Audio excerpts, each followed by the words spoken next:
Good morning, young ladies and gentlemen. This hour we're going to talk about a wonderful composer, a great composer for the piano, Frédéric Chopin, born early in the 19th century in Poland and came to Paris to become one of the great world leaders of the capital of the music world at that time. Chopin is a wonderful example of his century, the century that we call Romantic, and his kind of Romanticism was one of the great pillars on which the Romantic century was made. In order to understand a little bit what was going on in Chopin's music and in music as we turn in music history from the preceding classical era with the music, say, of Haydn and Mozart, to the Romantic era with Beethoven, Schubert, Mendelssohn, and then men like Chopin and Liszt. We might think that we might make the comparison that in the classical period there was a sense of orderliness and being on time at a given place, almost like a Swiss railroad, where the important thing is to pull in and out of the station on time. But as we move from the classical period to the Romantic period, the journey becomes more important than the destination.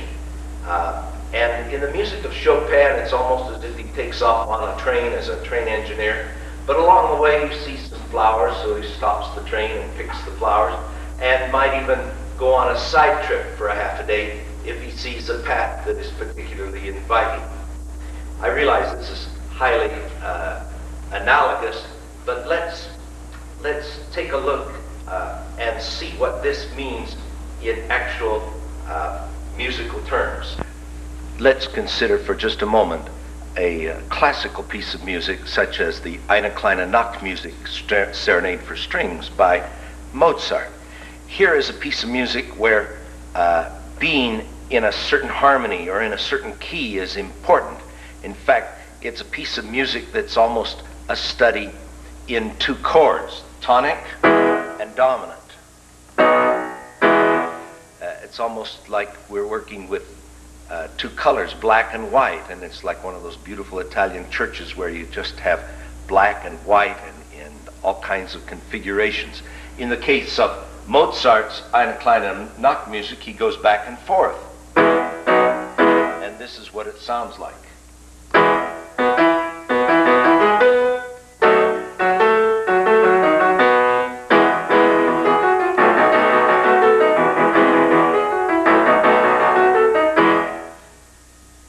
And there's something important to classical composers about establishing a key, being there, and showing that you're right in place. But now as we come into the days of Beethoven, and especially after Beethoven, getting there is more important than being there. And for example, in a symphony by Schubert, he starts out almost as if he's going to be Mozart,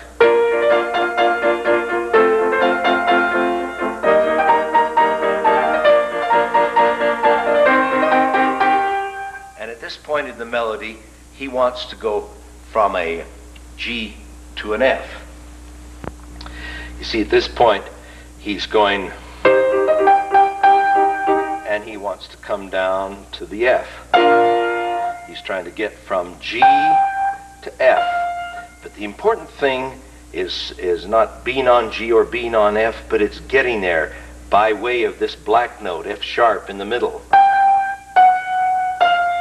And so he goes. And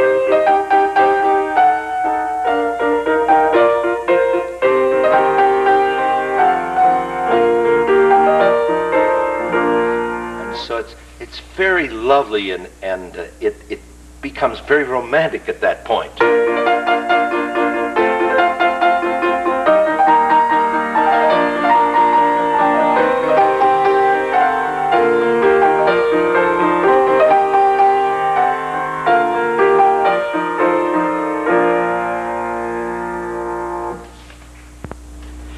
the composers that came after Schubert began to capitalize on this kind of chromatic exploration of the middle ground and the marvelous subtle effects that happen when you just change one note. And now we can take a look at Chopin, for example, and in one of his preludes, he just establishes a key and changes one note.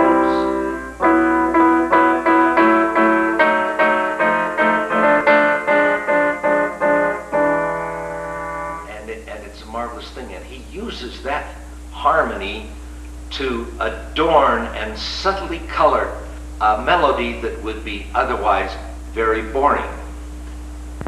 You see, the melody in this prelude number 4 out of Chopin's book of 24 preludes, the melody is so simple, it's hung up on 2 notes and is very monotonous. In some ways, it's a bad melody. Look at how simple and monotonous it is.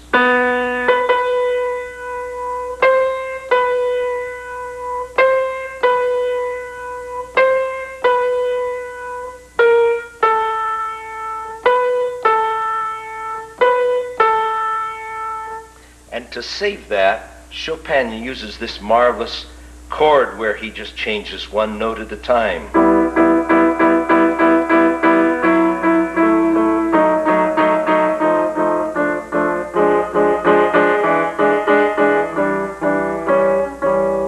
And the combined effect is magnificent.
Another great example of Chopin's ability to make subtle changes of harmony and to go on excursions of the middle ground melodically is contained in his Mazurka in A minor, the Opus 17, number 4. The melody is very attractive and it sounds like this.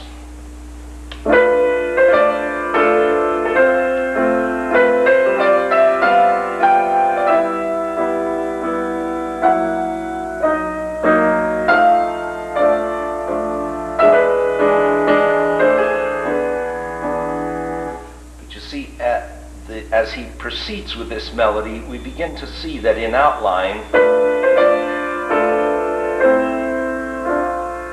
he's going from this note to this note.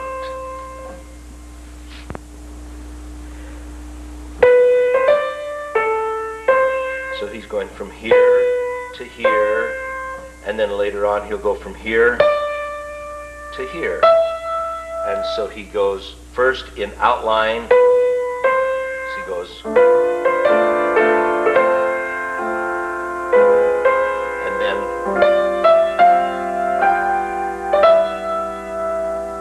but sometimes in order to go from here to here, he does marvelous arabesques. He goes, and later on he'll go,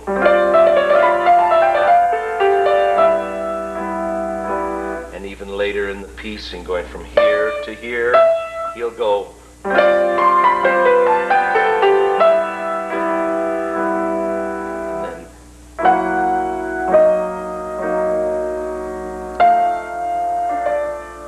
instead of going, he'll go.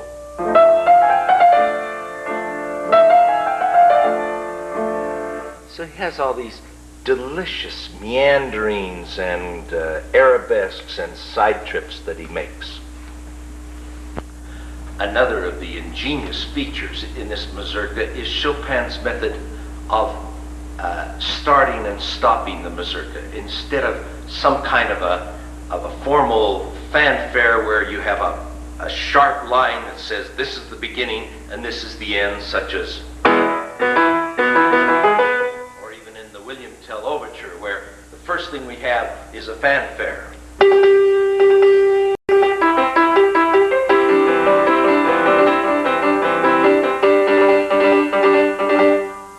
Or at the end, when it's finished, many composers make cadential chords. And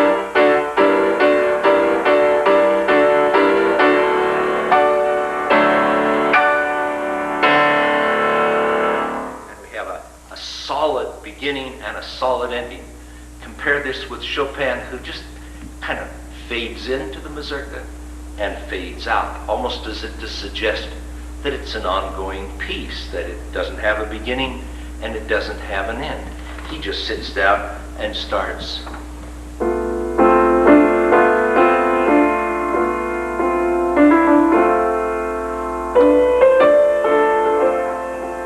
And the same way he starts, he ends it that way.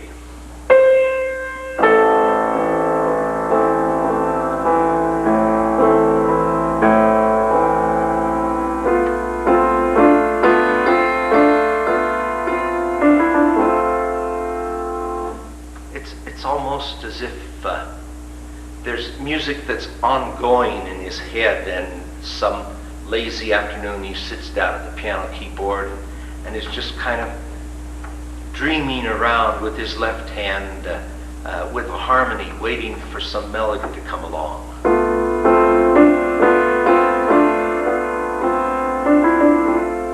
And then it comes, and he adds this.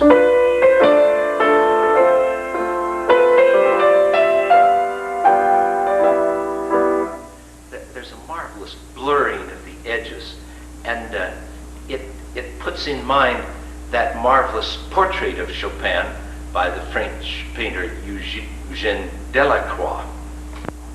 Here's a reproduction of that marvelous portrait of the great Polish musician by one of France's greatest painters. And as we look at it, you can see the sensitivity in Chopin's face and the penetrating eyes. And yet, as you look carefully at the picture, it's kind of a gentle, blurred ending.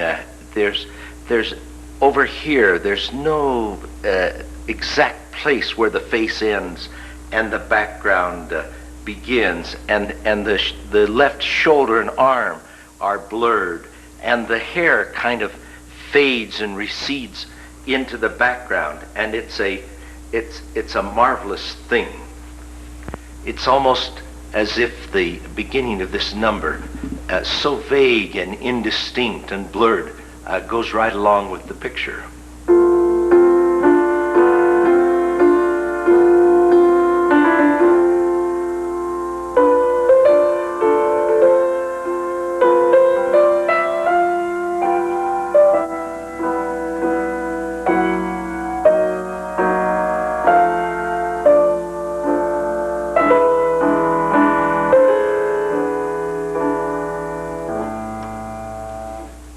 Opus 17, number 4 of Chopin.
What a marvelous way to end a piece of music, as if it doesn't stop. It just keeps going on out into space and is still going on.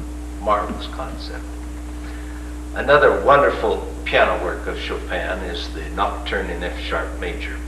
A nocturne is the name of a piece that means night piece. It's a song of the night, the gentle, dark, subtle colors of nighttime. And here again we get a marvelous Chopin mood and a marvelous Chopin melody.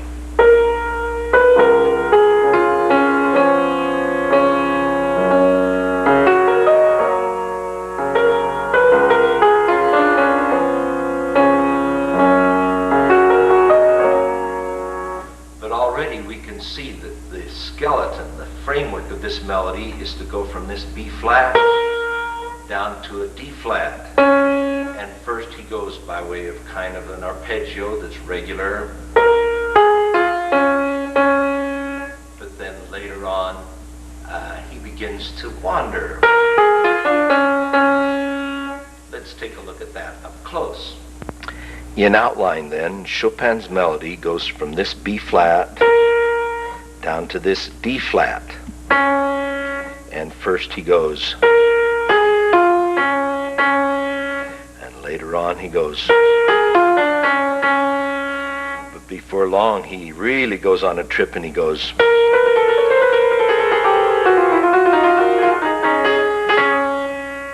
and later on to go from here to here he goes,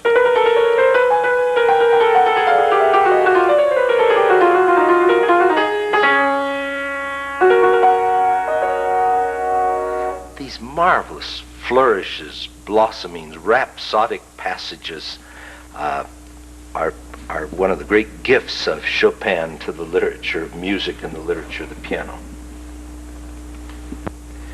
Before we hear the nocturne all the way through, let me point out also that Chopin is a master of form. And this form is very simple, ternary form or three-part form. A, B, A. The A part is this lovely nocturne melody in F sharp.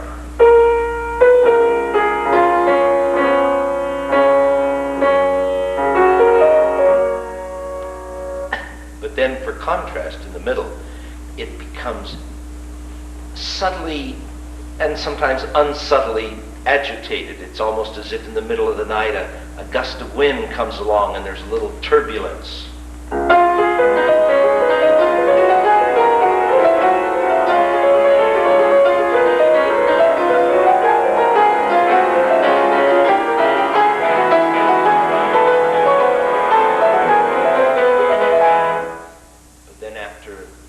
Section, the agitated, turbulent middle section, it returns very peacefully to the night song.